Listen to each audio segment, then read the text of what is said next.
heading out in the limo. They don't know where they're going.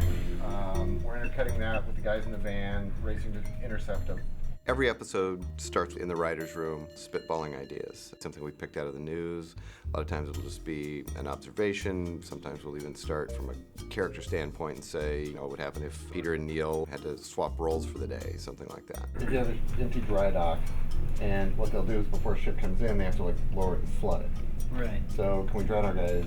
Well, that's a cool ticking clock, because then it's sort of like, they have to perform a Houdini-esque escape before the water fills up. That's cool. Yeah. So once we've picked an idea we like, I'll lay out and say, what I'd really like to see in this episode are very specific waypoints. The finale this year, the scenes I really wanted to see were the big reveal where the door opens and you see that submarine for the first time. The kiss between Neal and Alex, and I wanted Sarah to see that. It'd be really great to sort of put Neal and Alex in a situation where they can get close to sort of build to that kiss. We do want to get to that moment of Sarah seeing that. Right. We'll start, I call it a character pass, where we'll go in and start laying in motivations for all the characters. How's Neal feeling in this scene? What's Peter thinking during this? What's Mozzie doing? Is he upset? Is he not upset? And once we do that, then we'll sit down and we'll start at the beginning. And I will say, exterior, New York street, day. Peter and Neal are walking up the street. Neal is lugging a big heavy box full of watches. And I'll take that and I will give it to the writer, and they sort of follow along and create the script based on that. And then they'll pass it over to me. Then I'll go through and do my pass on it. And then at that point it goes through the studio, it goes to the network, we get all those notes. And once those come back, we have our first shooting draft. That's when it goes to New York. That's when production really, kicks in pretty heavily.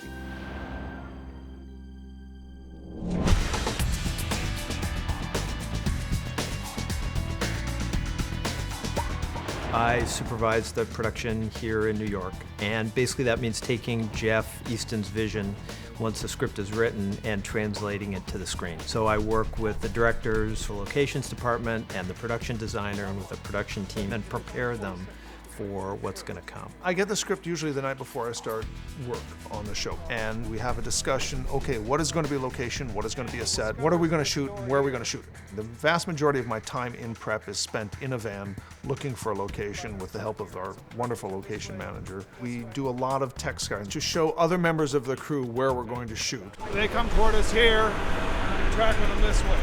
Every episode has the same initial pattern. Shoot 3 days in studio and 4 days on location. So in this particular episode, 1 day in the dry dock at the Navy Yard, 1 day exteriors of the warehouse when Neal and company arrive, a day that we're shooting in Red Hook, which is all the interiors, where Neal and Peter and Alex are brought for the first time, where Adler reveals the submarine to them. So as the doors open, we will push past him.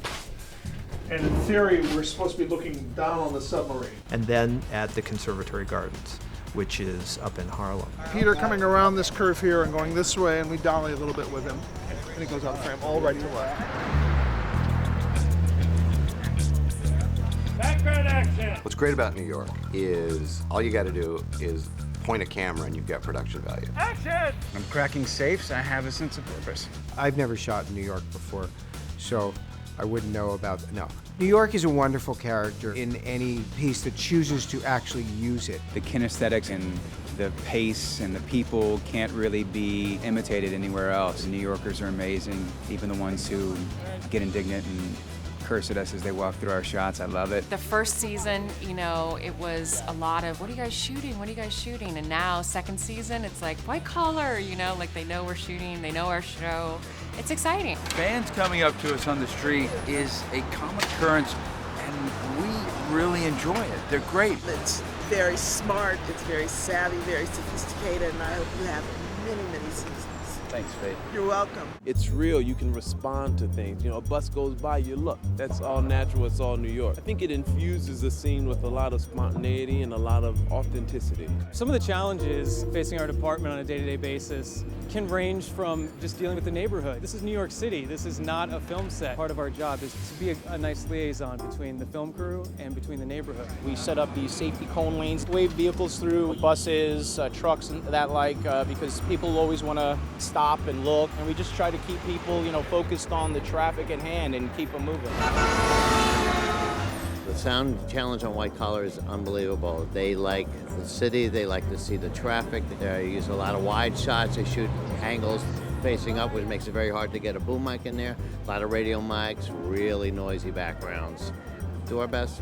For all its challenges, New York is the most amazing place in the world to shoot. You couldn't put a backlot together that would equal what we get when we arrive, put down the back door of the truck and start to shoot. We do what we call hubbing. We are going across the street to do the Eve scene, scene 12. We shoot one scene on one corner of the block, the next scene in the middle of the block, the next scene on the other corner of the block. So it looks like 3 completely different places, but ultimately it's right around the corner. Cut and print. Good. I'll be on the long zoom so I can vary it.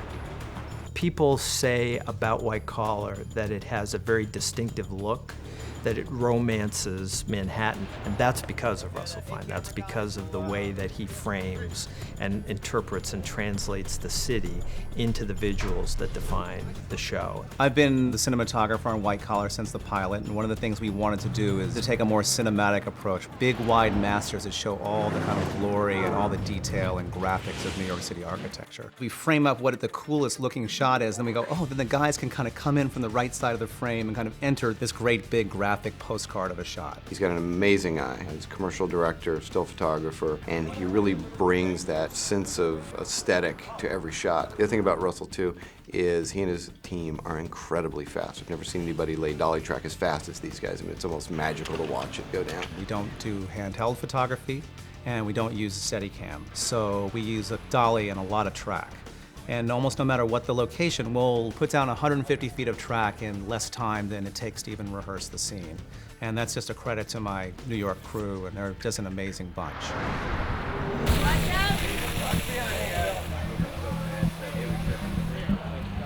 The dry dock sequence. Originally, we'd written this really long, complicated sequence where they get locked in the limo, and the limo's driving out over a pier, and Jeff King and Locations called me and they said, okay, first of all, no, we cannot do this. It's not possible at all. So I was pretty disappointed until they came back and they said, look, we found a location. I think it's even better, and it was the dry dock. I had shot in the Brooklyn Navy Yard years ago, and I'd seen the dry docks empty. But of course, when we were location scouting it, the dry dock's full of water, so it doesn't really look like anything. You have to use your imagination. Really a spectacular location, and we were able to get some great production value with the water coming out of the spouts and the dry dock filling up, and just the scope and depth of the set allowed us to do something that we could not create in the studio. 2 in a row, guys. Time's running out. We're gonna die. It's freezing, it's windy out, it's cold, we're by the water. I thought, oh my God, our poor actors, but they were awesome. It looked scary and sexy and crazy and cool and all the things that we wanted for it, so I'm really happy with it. It's the coolest, wildest location I've ever been placed. For me, the best thing about the dry dock sequence was finally seeing Tim Dekay wallowing around in mud. That's something I'd been wanting to do for years. Woo! It's really good. Tim Dekay claims that Bomer had requested that Evian be pumped in. Not true, not true. It's Brooklyn Springs. We are in a warehouse here in Brooklyn. Today we are shooting all the scenes that take place outside the submarine, on the deck of the submarine, as well as in what I'm calling the safe room. Any part of the scene which has an interaction between our guys and a large section of the sub will be green screen. Can we start our dolly move a little later so they reveal equipment a little later? We have 3 sequences that take place on top of the sub.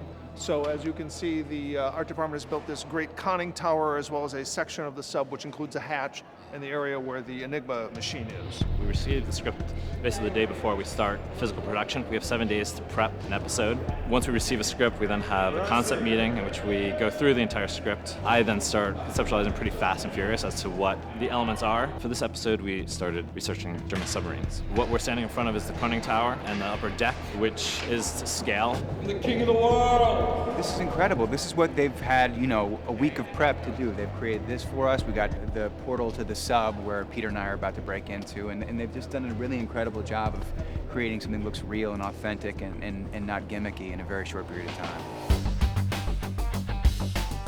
We're here in Long Island City at Silver Cup East, which is our main studio, and we're shooting on an established set, which is the Burke house.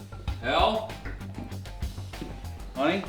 Stephen has captured the Burke home in a way that It's homey, which is important, but at the same time being that what I do for a living as an event coordinator, that it's still extremely stylish and very eclectic. We keep asking for other parts of our house. We want to see the kitchen and the bedroom and all those. I'm just interested to see what it looks like. Every time we come back to set and we're shooting in the Burke home, we always feel like we're at home, so it's nice. All right, let's go to work, fellas.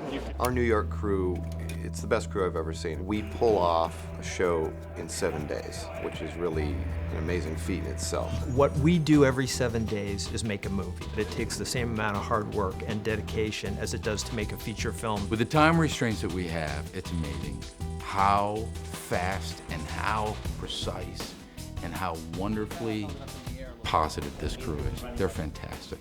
They really bolster all of us. We laugh, we joke, we have fun. You give that 300 an hour? Doing nothing? 350. 350 an hour. Excellent. Including tips. We all spend so much time here together, you know, so it really does feel like a second family. It's a fractal antenna, and this shape corresponds to an emergency beacon. And you're telling me that if we build a real one of these, It's going to lead us to a boat or a plane or something that disappeared in the 1940s. something worth killing 2 people. It's worth a dabbler. So the season 2 finale, what I really wanted to do was wrap up all our mythology. Every single question gets answered. What the music box opens up. You get to know who's been doing this to Neal, you get to know why he's been doing it to Neal. You get all the answers you want, and then a new mystery begins.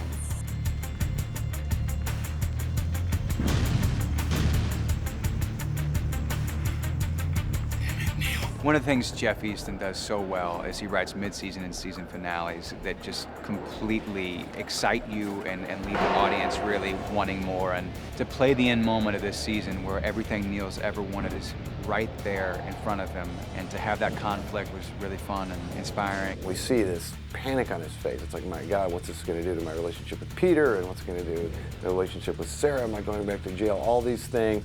And then the camera moves in, and the last image of him smiling. That was something that we'd planned for a long time, because the idea was, going into season 3, if you took the greatest con man in the world and you gave him the greatest treasure in the world, what's going to happen?